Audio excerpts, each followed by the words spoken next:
Hello everyone and welcome to Tough Talk. Today we'll be talking about Soroptimist International, a volunteer service organization of business and professional women whose mission is to improve on the lives of women and girls in different communities around the world. The program is Tough Talk. Stay with us.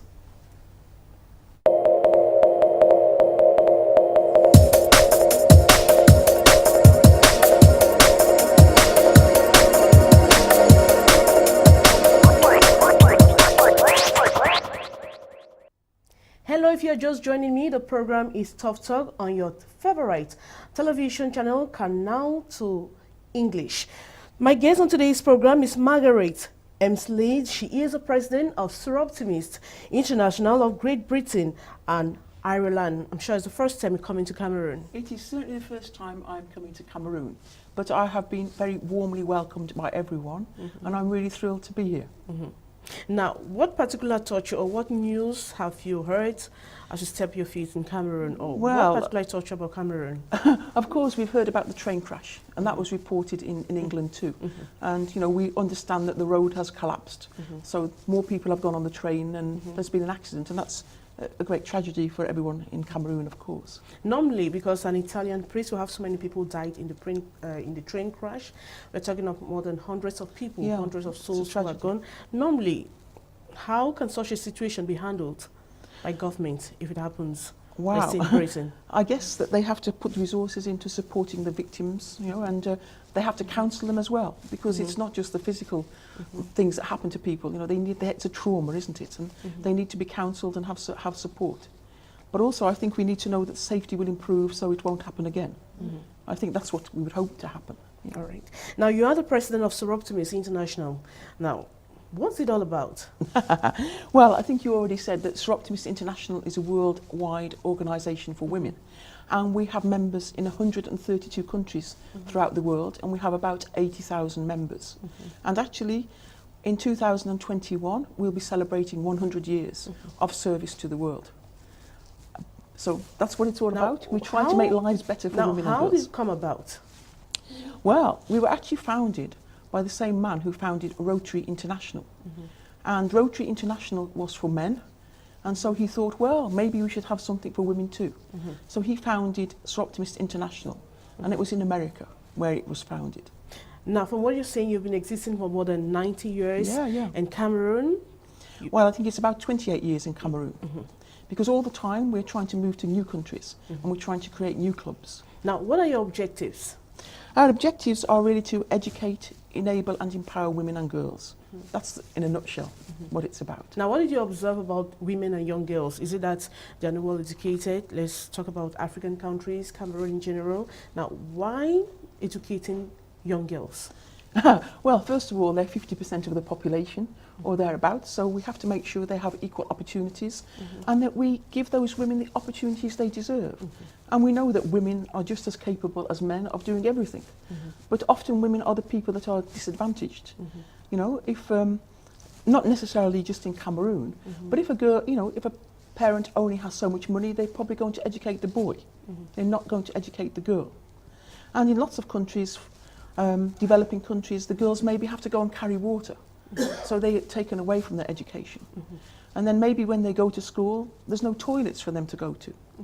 And when girls are having periods, it's important there are toilets for them. So they miss out on going to school. Now, is it the same problem faced generally by girls, or young girls and women in all African countries, all communities around the world? Oh, I wouldn't like to say I'm an expert about that, but I think it's a problem faced in a lot of countries. Okay, maybe not in the UK, which is where I come from, but girls have other problems there, possibly. For example, in the UK at the moment, we're trying to encourage girls to think about science and engineering, because that's often a career where they're actually told it's not suitable for them. And I'm an engineer myself, so I'm quite keen to encourage young girls to consider careers in science and engineering, because we have a shortage of scientists and engineers in the UK. So that's a specific problem for us there. I want young girls to adhere, because that's a profession, that's an area where girls generally don't go to. The thing is something just meant for the men. Now, don't you think cultural barriers is a main problem? Oh, I do. And in I think Africa? we have to work with the men. What are particular problems you have when it has to do with cultural barriers? Well, we have to work with the men as well. That's one of the cultural barriers. And you know, yesterday I was in Ndih, and I went to see a project there, and it's in a girls' club in a school, and it's all really about we are girls, not brides, and it's all about really trying to let girls know that they don't have to get married at 12 and 13 and have children straight away. But that's not going to work unless we also persuade the boys that it's wrong to do that. So I think that's a good example of where we want to try and break down cultural barriers. And another one might be in female genital mutilation, because that's something we would wish to eliminate, because we can't see why it should happen. But we know that the people who do the work, the people who do the cutting, are often women. So they are doing this to girls. And so we feel that one way around it is to try and provide alternative employment for these women, because otherwise we are just taking away their livelihoods. Now, what are the alternative measures? Well, I don't think there needs to be an alternative to female genital mutilation. It just needs to stop. But we need to make it culturally acceptable that doesn't happen. That, you know, it's not going to prevent women from being married if they don't have female genital mutilation, and that we provide alternative means of employment for the people who do that. Because in Cameroon it's still very much practiced when you get into the suburbs. Yes. Now, if you like going to any African country, let's say, I don't want to talk about Cameroon, in other African country, you get into the villages, you talk with the parents, you try to see what's happening. Exactly. Can we have an example, for example? I would probably struggle to give you an example, but you're right. We have to take all the stakeholders. You know, the parents, the girls, the people who do it, the men. Everyone has to be involved, and we have to take everyone forward together to try and persuade them that that's not a good thing, because it leads to lots of problems for girls. You know, lots of health problems, lots of pain and discomfort. For what? For what? What is the benefit? So it's to educate people as well about why we shouldn't do that.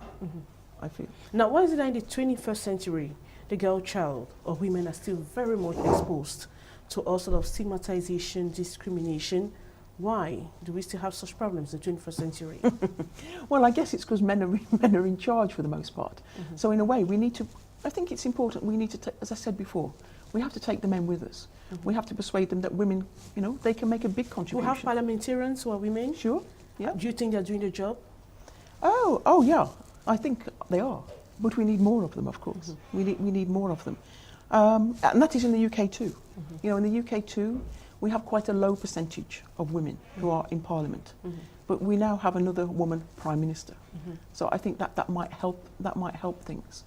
And in fact, I was reading a report recently, but I think it was produced by Save the Children, I think, and it was actually trying to, it was ranking each country in the world about how they treat women, and it had certain measures that it was using. And in fact, a number of women in Parliament was one of them. What are the reports on how they treat women? It was actually, the headline was about how many young women are married under age each second. I think every 7 seconds throughout the world, a young woman is married. You know, when she's too young. It's illegal anyway to be married that young. But it's still very, very much difficult to stop the practice. Why? Is it that you're sensitizing Soroptimists, is sensitizing women and young girls? Do you think your message is going through? Well, I think you can't change things quickly, but I think we are making progress. I think we are. I gave you the example earlier of in Yaoundé where they have a big program there to persuade girls, to teach girls about it, to teach the boys, also to teach the parents about it as well. So what are your priority projects? Well, we have, I think one of the strengths, or maybe even one of the weaknesses of Soroptimists, are that we have so many projects going on that we don't think we have just one strength. We look at lots of things. There are lots of issues for us. I know we have a scale of preference. Can we have the priority projects, let's say for the young girl, for the women in Cameroon or elsewhere in other African countries or around the world? It would be things like domestic violence, and that is very prevalent throughout the world. I think that affects every country. And we know that 1 in 3 women will suffer from domestic violence, you know, during their life. 1 in 3 women. That's terrible, isn't it? And, you know, it happens to people who are well off, you know, men who are highly regarded in society, they commit domestic violence, as well as men who are perhaps less highly regarded commit domestic violence. So that's a problem everywhere throughout the world. So that's one of our priorities. Another priority would be trafficking, you know, and modern day slavery, because that's something that is quite a new phenomenon. and something we need to stop, we feel. That's a priority for us. And I think it's also access to education. We need to make sure that girls have access to education. All children have access to education, of course. So those are the sorts of priorities that we would have in Soroptimist. Now, how do you intend to realize these goals or objectives? How do you intend to realize them? Okay, well, things like, for example, domestic violence. One of the things that we do in the UK is we encourage Soroptimist clubs to support local women's refuge. Because we have a system, most towns in the UK, they would have a women's refuge. We don't know where it is necessarily, it's secret, it's hidden away so that the men can't find it. But and when a woman reports that she has been abused by her husband, she can know where the refuge is, she can go there and she can be safe from her husband. So that's something that you know, I think is developing. And pardon me. And I know in Cameroon you recently had a new penal code, I think. Recently introduced a new penal code. Because I was fortunate yesterday to be able to go and meet the Minister for Women's Empowerment and the Family. And in fact, I've even got a copy of the penal code now. So I understand now in Cameroon, you will be able to punish people who commit violence against women. And it's a criminal offence now. So we have to do that. And also, you know, in the UK now, even if a woman, she rings the police, she complains about her husband, she makes a statement about what he has done, and then later she tries to retract that statement. She doesn't want it to go ahead. We still prosecute the man now, even if the woman says no, no, no, because we think that maybe she has been forced into retracting the statement. You know, she doesn't really want to, but she's frightened, so she retracts the statement. But no, we still prosecute now, because we think that's, well, we have to do that. Now, most of the programs, most of the sensitization program, what you're doing is sensitization. Now, we realize that they go on in towns, in bigger towns. What about those young girls? Because the girls are suffering from all this are in the villages, in the rural areas. Now, what are you doing to get into the rural areas? Well, I mean, I guess, of course, I'm based in the UK. So we have less of a problem of rural areas there than we would have in a place like Cameroon. But in Africa, we do have that. Yeah, sure, indeed. Well, I'm perhaps not really in a position to say too much because it's only my second visit to Africa. I came to visit clubs in Sierra Leone a month ago, and now I'm in Cameroon for 2 days. So I think really we have to enable the Soroptimists that are in the towns, because that's where they are, like for example here, they're based here, that to go into the villages themselves and try and speak to the chiefs, for example.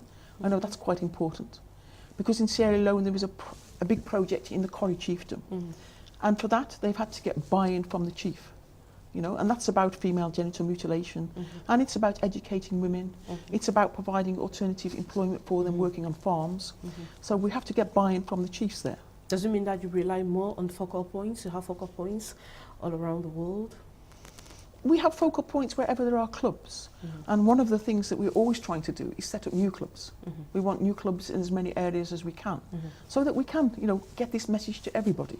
You need more women to get involved. We definitely need more women, of course. Because the more women you have, the more barriers you're going to break. Absolutely, and the wider area we can cover.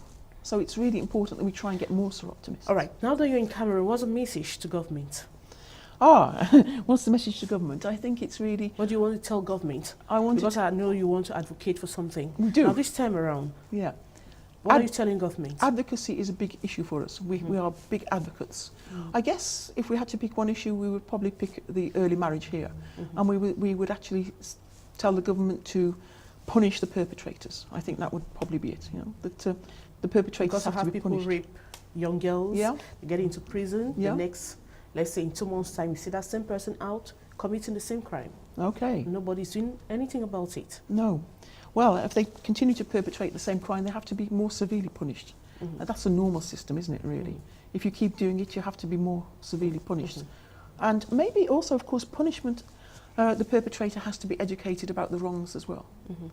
You know, that's part of being in prison, I think. It's not just to punish, it's to try and make people see the effect on their victims. So I think you have to give some time to the perpetrators as well to persuade them not to do it. So you intend to meet what ministries? Just the Ministry of Women Empowerment and the Family? We have met her, yes. I met her yesterday.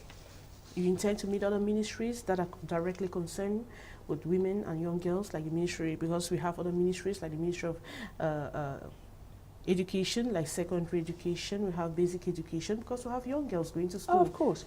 Well, I myself, I'm not going to be here long enough to be able to meet them, but I would hope that other Soroptimists, they will do that. You know, that's important to us, that we meet ministers, you know, in Cameroon. In the UK, we try and have regular meetings with ministers. So, you know, it's for the Soroptimists here to try and do that. So what project are you leaving to Soroptimist Cameroon? Am I giving, did you say? What project are you leaving behind for Soroptimist Cameroon? What assignments are you leaving behind? I'm not really leaving any assignments behind. It's not my job to actually tell them what to do. It's a job of Soroptimists and people like myself to actually make Soroptimists aware of what the problems are. But it's not for us to make any club, you know, do anything. They have to be inspired and want to do it for themselves. We're not there to dictate to them what they should do. Because, you know, we run from clubs. We have clubs. We have, I think, over 3,000 clubs throughout the world. And they should do the projects that they want, but following our lines of educating, pardon me, enabling and empowering women. And we don't want to make them do anything. You know, that doesn't work. Now, what is your balance sheet so far? Because somebody hearing that you've been existing for 9 years wants to know what you've done concretely to help women or to move them out of that bondage, from that poverty. What have you done concretely? Okay. Well, until fairly recently, we used to have what we called a quadrennial project. And it ran for 4 years. And every club throughout the world would support that project. And we were talking about more than £1 million, you know, typically more than £1 million. So an example of the sort of project you're talking about was a project we had in Thailand called SIAM. And it stood for Soroptimist International AIDS Mediation. And in that project, we know that a lot of women became prostitutes because that was a way of earning money. You know? So what we did was we set up lots of systems so they could have alternative means of earning money.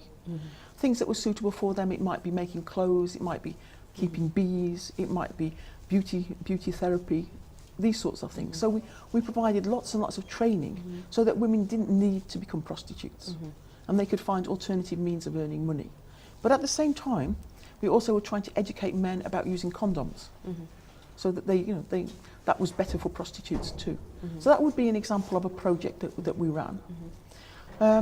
Perhaps slightly different, but a recent project, which was just for 2 years, was called See Solar, Cook Solar. And what we did was we provided a lot of solar lamps and cookers to women throughout the world so they could actually study at night and get qualifications. And also, you know, so that was an example of a project we have run recently. Now, are you satisfied with your balance sheet? Are you satisfied?